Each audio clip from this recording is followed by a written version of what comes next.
Hello everyone, मैं हूं Kritika and welcome to my channel zoology वाली मैडम। जैसा कि कुछ बच्चों ने कहा कि मैम आप प्लीज़ माइक यूज़ कीजिए, आपकी वॉइस क्लियर नहीं आती है, तो इस वीडियो में I am using a mic. So इस वीडियो को देखकर लेट मी नो कि अभी वॉइस क्लियर है या नहीं। मूविंग ऑन, मैं लेके आई हूँ इस वीडियो में आपके लिए एक नया chapter neural control and coordination, जिसका पहला टॉपिक है जनरेशन ऑफ नर्व इम्पल्स। चलो फटाफट पढ़ते हैं। टॉपिक शुरू करने से पहले क्विक रिकैप लेते हैं कुछ चीज़ों का। जैसे बायोमोलिक्यूल्स चैप्टर में आपने पढ़ा है कि सेल के साइटोप्लाज्म में मोस्ट अबंडेंट आयन जो प्रेजेंट होता है that is what, potassium ion. और एक्स्ट्रा सेलुलर फ्लूइड में जो आयन सबसे ज़्यादा प्रेजेंट होता है दैट इज सोडियम आयन। ठीक है, सेल के अंदर पोटेशियम आयंस जो है वो 30 टाइम्स ज़्यादा होते हैं as compare to extracellular fluid, और सेल के बाहर सोडियम आयंस जो हैं वो 10 टाइम्स ज़्यादा होते हैं as compare to intracellular fluid. अब ये एक एक्सॉन है, एक्सोलेमा मैंने यहाँ पर लेबल किया हुआ है। इस एक्सॉन की एक्सोलेमा से इसके साइटोप्लाज्म से एक्स्ट्रा सेलुलर फ्लूइड में इन आयंस का एक्सचेंज जो है वो चलता रहता है, और ये एक्सचेंज पॉसिबल होता है थ्रू सम आयन चैनल्स जो मैं आपको यहाँ पर बता रही हूँ। पहले आयन चैनल्स हैं लीकी चैनल्स, और दूसरे ये जो ब्लू वाले हैं दीज आर गेटेड चैनल्स। अब होता क्या है, लीकी चैनल्स को पहले समझे तो इसके नाम से ही हमें पता लग रहा है कि ये लीक करते रहते हैं। इनके थ्रू जो आयंस हैं वो लीक करते रहते हैं, मतलब ये हमेशा ओपन रहते हैं, ऑलवेज ओपन। ठीक है, दूसरी चीज, लीकी आयन चैनल्स जो हैं वो पोटेशियम के लिए बहुत ज़्यादा होते हैं एज कंपेयर टू सोडियम। ठीक है, तो लीकी आयन चैनल्स जो हैं they allow the movement of ions along the ionic gradient, मतलब जहां आयन ज़्यादा है वहां से लीक करके वो वहां जाता रहेगा जहां पर उसकी कॉन्सेंट्रेशन जो है, जो अमाउंट है वो कम है। लीकी चैनल्स पोटेशियम के लिए बहुत ज़्यादा हैं, तो क्या होगा, पोटेशियम्स जो हैं वो कंटिन्यूसली इन आयन चैनल से बाहर जाते रहेंगे outside the cell into the extracellular fluid. ये लीक करते रहेंगे हमेशा continuously to outside of the cell. अब पोटेशियम आयंस जो हैं वो बहुत सारे सेल से बाहर जा रहे हैं, प्लस सेल के अंदर नेगेटिवली चार्ज प्रोटीन्स भी बहुत सारे प्रेजेंट होते हैं। पॉजिटिव आयन सेल से बाहर जा रहा है, प्लस सेल के अंदर नेगेटिवली चार्ज प्रोटीन भी प्रेजेंट है, जिसकी वजह से सेल मेम्ब्रेन के अंदर की तरफ इनर साइड ऑफ मेम्ब्रेन पर एक रिलेटिवली नेगेटिव चार्ज आ जाता है, मतलब लेस पॉजिटिव हम बोल सकते हैं, और आउटर साइड पर मोर पॉजिटिव या रिलेटिवली पॉजिटिव चार्ज जो है वो आ जाता है।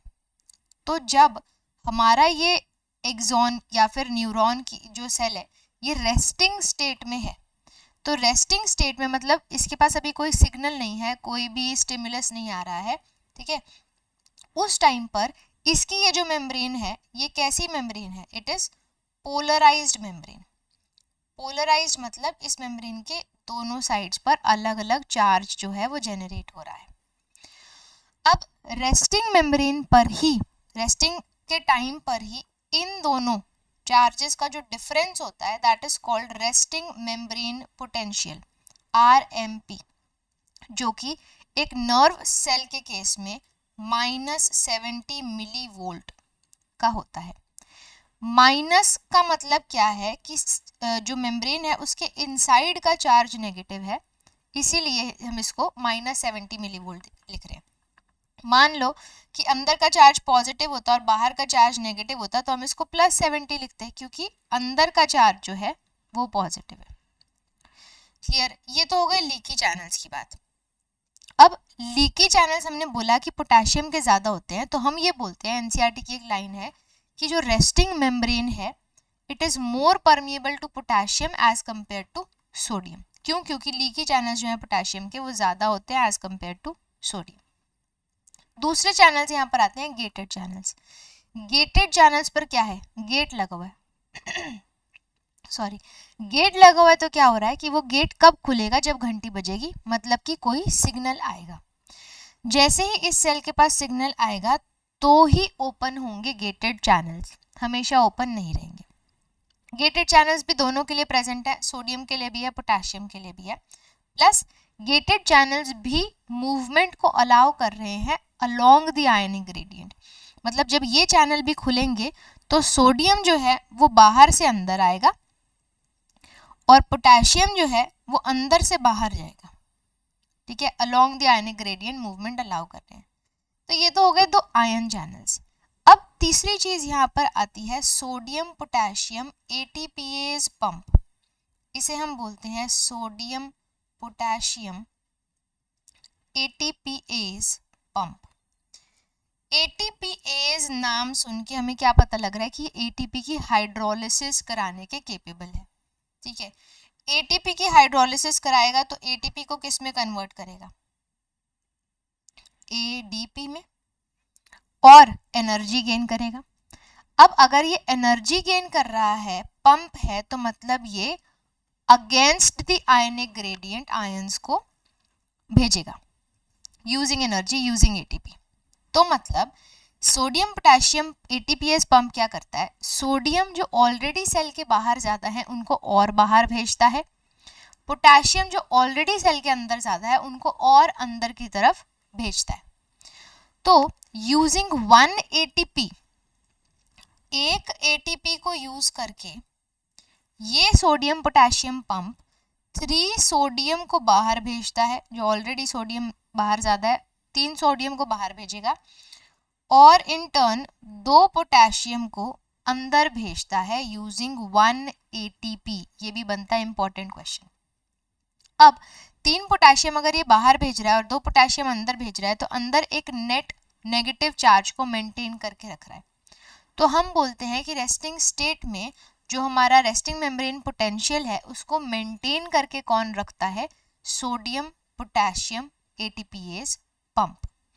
अब इन तीनों चीजों की वजह से कैसे नर्व इंपल्स जेनरेट हो रही है उस चीज को समझते हैं।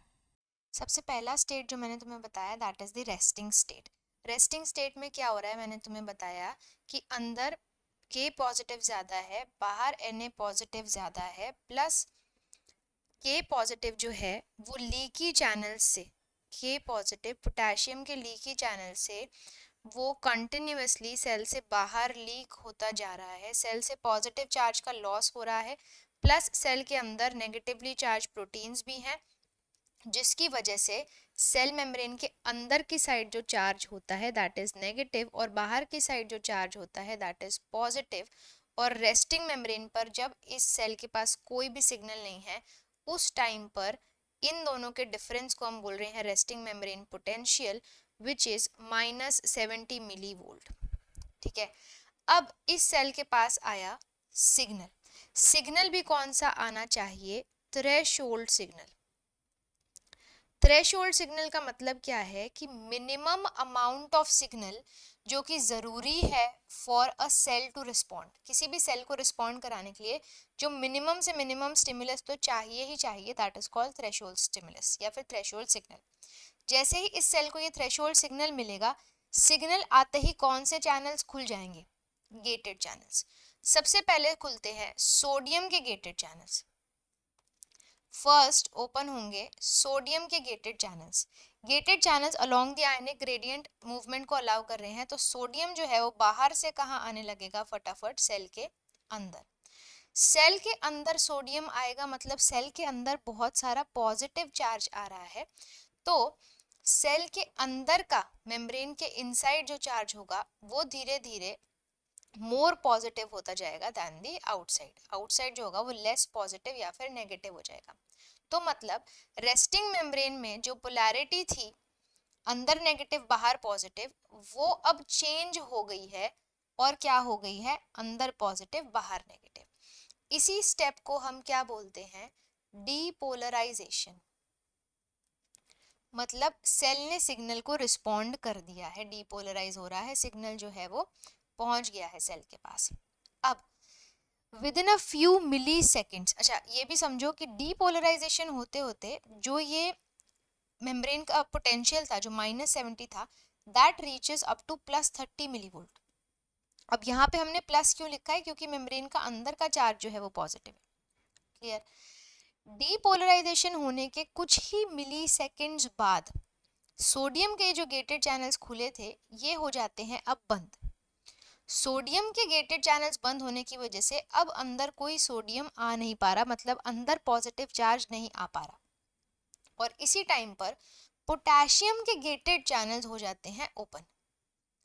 पोटेशियम के गेटेड चैनल्स खुलते ही पोटेशियम अपनी आयनिक ग्रेडियंट के अलोंग, मतलब अंदर से बाहर की तरफ मूव करना शुरू कर देता है। पोटेशियम बाहर जा रहा है, मतलब सेल से पॉजिटिव चार्ज जो है वो बाहर की तरफ जा रहा है, प्लस सेल के अंदर कोई और नया नेगेटिव चार्ज, पॉजिटिव चार्ज आ नहीं पा रहा। तो मतलब कि अंदर पॉजिटिव आ नहीं पा रहा है, अंदर का पॉजिटिव बाहर जा रहा है, तो धीरे धीरे मेम्ब्रेन के इनसाइड चार्ज जो है वो क्या होने लगेगा, धीरे धीरे कम, नेगेटिव की तरफ जाने लगेगा। तो ये जो डीपोलराइजेशन से +30 पहुंच गया था, ये धीरे धीरे आएगा 0 मिलीवोल्ट पे। 0 मिलीवोल्ट से धीरे धीरे कहाँ जाएगा, +30 मिलीवोल्ट पे, सॉरी -30 मिलीवोल्ट पे।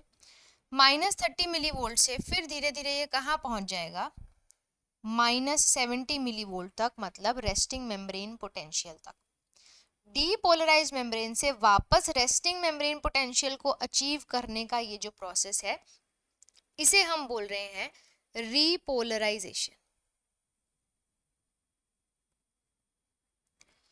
रेस्टिंग मेम्ब्रेन पे था, सिग्नल आया, मेम्ब्रेन डीपोलराइज हो गई। डीपोलराइजेशन के कुछ ही मिली सेकेंड्स बाद रीपोलराइजेशन शुरू हो गई, वापस से ये रेस्टिंग मेम्ब्रेन पर चला गया। अब अगर रेस्टिंग मेम्ब्रेन पोटेंशियल मतलब -70 पे पहुंच जाने के बाद भी पोटेशियम के जो गेटेड चैनल्स थे ये बंद ना हो, तो क्या हो गया, मतलब और पॉजिटिव जो चार्ज है पोटेशियम जो है वो और बाहर जाता जाएगा। मतलब मेम्ब्रेन जो इनसाइड -70 तक पहुंच गई थी वो अब और नेगेटिव होती जाएगी। It will reach around -90 millivolt. ठीक है, रेस्टिंग मेम्ब्रेन से भी और ज्यादा नेगेटिव -90 तक जब ये पहुंच जाता है, इसे हम बोलते हैं हाइपर पोलराइजेशन। ठीक है, अब इसी चीज को एक ग्राफ के साथ दिखाऊं तो वो दिखती है कुछ ऐसी। एक्स एक्सिस पे इस ग्राफ में मैंने रखा है पोटेंशियल डिफरेंस और वाई एक्सिस पे इसकी है time which is in milliseconds. अब रेस्टिंग मेम्ब्रेन पर जब ये है, रेस्टिंग मेम्ब्रेन है जब ये, रेस्टिंग मेम्ब्रेन पोटेंशियल पर ये है हमारा -70 मिलीवोल्ट।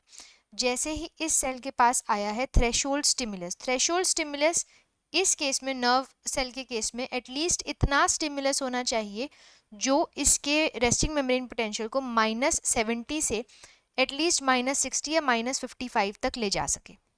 मतलब ये 10 से 15 मिलीवोल्ट का जो डिफरेंस है, ये लाने वाला सिग्नल ही इस केस में थ्रेशोल्ड सिग्नल या थ्रेशोल्ड स्टिमुलस कहलाया जाएगा।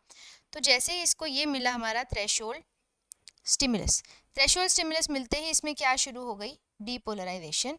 डीपोलराइजेशन के बाद रीपोलराइजेशन, -70 पे आया और -70 से और नीचे अगर चला जाए तो दैट इज हाइपर पोलराइजेशन। मतलब यहाँ तक इसे मिला threshold stimulus, this is depolarisation. Depolarisation से इसका जो पोटेंशियल था वो रीच हो गया अराउंड +30-35। फिर ये हुआ रीपोलराइज, रीपोलराइज होके आया है ये रेस्टिंग मेम्ब्रेन पर, लेकिन उससे भी ज़्यादा देर तक अगर पोटेशियम के गेटेड चैनल्स खुले रहे हैं तो ये जो -70 से और क्या हो जाएगा, और नेगेटिव -90 तक पहुंच जाएगा, और इसे हम बोलेंगे हाइपर पोलराइजेशन।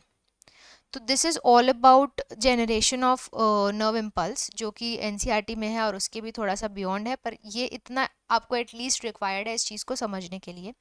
हर एक चीज़ से, हर एक पॉइंट से इस पे क्वेश्चन बन रहे हैं, बहुत ही इंपॉर्टेंट टॉपिक है। तो इस वीडियो को देख के मुझे लग रहा है आपको सब क्लियर हो गया होगा और ये बहुत अच्छे से आप समझ लोगे, और इसे एनसीईआरटी से रीड करोगे, इसके क्वेश्चन सॉल्व करोगे तो और ज़्यादा ये टॉपिक क्लियर होता जाएगा। Thank you so much for watching this video, see you in the next video, तब तक टेक केयर, बाय बाय।